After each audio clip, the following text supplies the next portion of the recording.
নমস্কার বন্ধুরা, আশা করি সবাই ভালো আছেন। তো আজকে আমি যে বিষয় নিয়ে কথা বলবো সেটা হচ্ছে যে আমাদের সনাতন ধর্মের মানুষদের মধ্যে একতাবদ্ধ থাকার জন্য পরমাত্মা বেদে যে নির্দেশ করছেন, আজকে সেটি নিয়ে কথা বলবো। কেননা বর্তমানে আমাদের সনাতন ধর্মের মানুষেরা সারা পৃথিবীতে, বিশেষ করে বাংলাদেশে খুবই দুরবস্থায় রয়েছে। কেননা বর্তমানে বাংলাদেশের হিন্দুদের উপর ব্যাপক অত্যাচার হচ্ছে এবং তাদের বাড়িঘর ভেঙে দেওয়া হচ্ছে এবং তাদের মন্দির জ্বালিয়ে দেওয়া হচ্ছে, তাদের জায়গা জমি দখল করা হচ্ছে এবং হিন্দু মা বোনদের উপর জঘন্য অত্যাচার করা হচ্ছে, যা কিনা অবর্ণনীয়।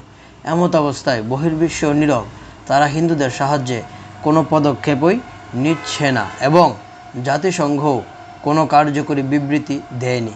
এবং আমাদের বাংলাদেশের যে সমস্ত গণমাধ্যম বা সংবাদ মাধ্যম রয়েছে, তারাও তেমন করে এই বিষয়টি নিয়ে প্রচার করছে না, যার জন্য আজ হিন্দুদের উপর বিভিন্ন রকমভাবে অত্যাচার হচ্ছে।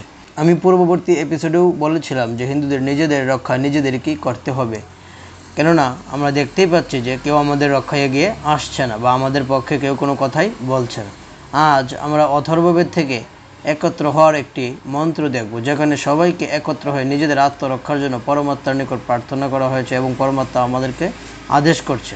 আমি আশা করব হিন্দুরা তথা সনাতনীরা এই মন্ত্রের মাধ্যমে নিজেদেরকে রক্ষা করার জন্য হলেও একত্রিত হবে এবং একজন অপরজনের বিপদে এগিয়ে আসবে। তো মন্ত্রটি হচ্ছে, এটি অথর্ববেদের শৌনক শাখার ৩য় কাণ্ডের ৩০তম সূক্তের মধ্যে এসেছে।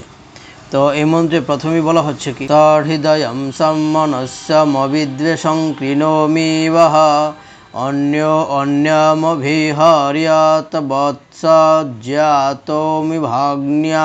তো এই মন্ত্রটির অর্থ কি? এখানে পরমাত্মা আদেশ করছেন, আমি আপনাকে হৃদয়ে ভালোবাসা, মনের ঐক্য এবং ঘৃণা ও হিংসা থেকে মুক্তি দিয়ে একটি সম্প্রদায় হিসেবে তৈরি করেছি। গাভী যেমন, অর্থাৎ পবিত্র গাভী যেমন তার নবজাতক শিশু বাছুরকে আদর করে, সেভাবে সবাইকে ভালোবাসো। পরবর্তী মন্ত্রে আবার বলা হচ্ছে, অনুব্রতঃ পিতুঃ পুত্র মাত্রা ভবতু সম্মনাঃ জায়াপত্যে মধুমতিম ভাচম বদতু শান্তিবান।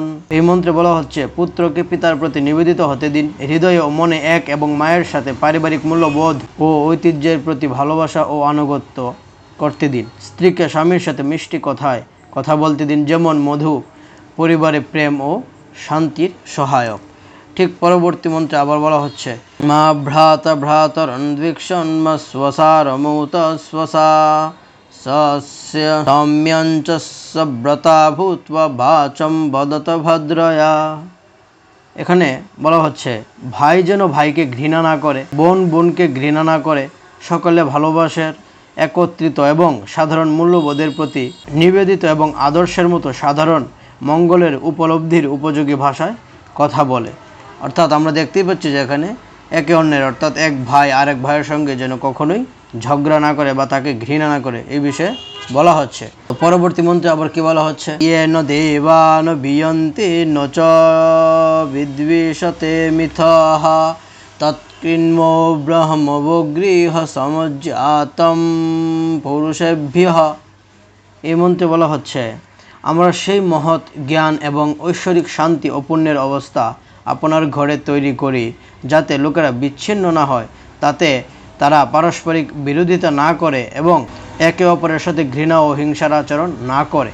পরবর্তী মন্ত্রে আবার কি বলা হচ্ছে, সেখানে বলা হচ্ছে, জ্যায়স্বন্তশ্চিত্তিনোমাভিয়ষ্ট সম্রাধয়ন্ত সুধুরাশ্চরেন্তঃ অন্যস্मै বলগু বদন্তে এতসবৃধিরিচিনানবসম মনস্কৃণোমি।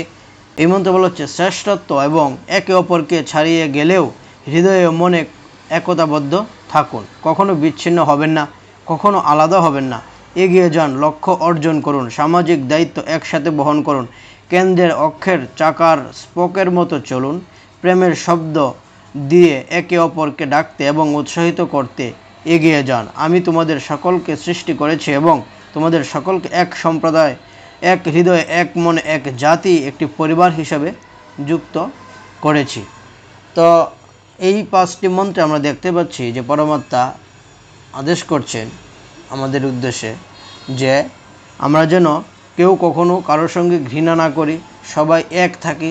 নিজের ভাই বিপদে পড়লে আমরা যেন এগিয়ে যাই, আমরা যেন নিজেদের মধ্যে কখনোই কোনো ঘৃণা না করি। ঘৃণা পোষণ করলে আমাদের নিজেদেরই ক্ষতি হবে। তাই পরমাত্মা বারবার বলছেন যে আমরা যেন সবসময় সর্বদা একত্রে থাকি এবং নিজেদের রক্ষার জন্য এগিয়ে যাই এবং সামাজিক সুসংবদ্ধতা আমরা বজায় রাখি। এই 5টি মন্ত্রে পরমাত্মা আমাদেরকে শিক্ষা দিচ্ছেন। তাই আমি সনাতন ধর্মাবলম্বী তথা হিন্দুদেরকে বলবো, আপনারা বর্তমানে যে অবস্থা পড়েছেন এর জন্য আপনারা নিজেরাই দায়ী, অর্থাৎ আপনারা একতাবদ্ধ নন। তাই আমি আশা করব এই মন্ত্রগুলো থেকে শিক্ষা গ্রহণ করে আপনারা সবাই এক হন এবং নিজেদের রক্ষার জন্য নিজেরাই প্রস্তুত থাকুন এবং নিজের প্রতিবেশী, নিজের ভাই এবং সনাতন ধর্মাবলম্বী সকলকে নিয়ে সামনের দিকে এগিয়ে যান। সবার বিপদে সবসময় সামনের দিকে এগিয়ে আসুন, তাহলেই সনাতন ধর্ম পৃথিবীতে রক্ষা পাবে, নয়তো কালের করাল গ্রাসে সনাতন ধর্ম পৃথিবী থেকে হারিয়ে যাবে। তো আমি আশা করব আপনারা আমার কথাগুলো বিবেচনা করবেন এবং সেই অনুযায়ী চলতে চেষ্টা করবেন। তো আজকে এই পর্যন্তই, দেখা হবে পরবর্তী এপিসোডে। এই পর্যন্ত ভালো থাকুন। ধন্যবাদ সবাইকে। নমস্কার। ওম শম।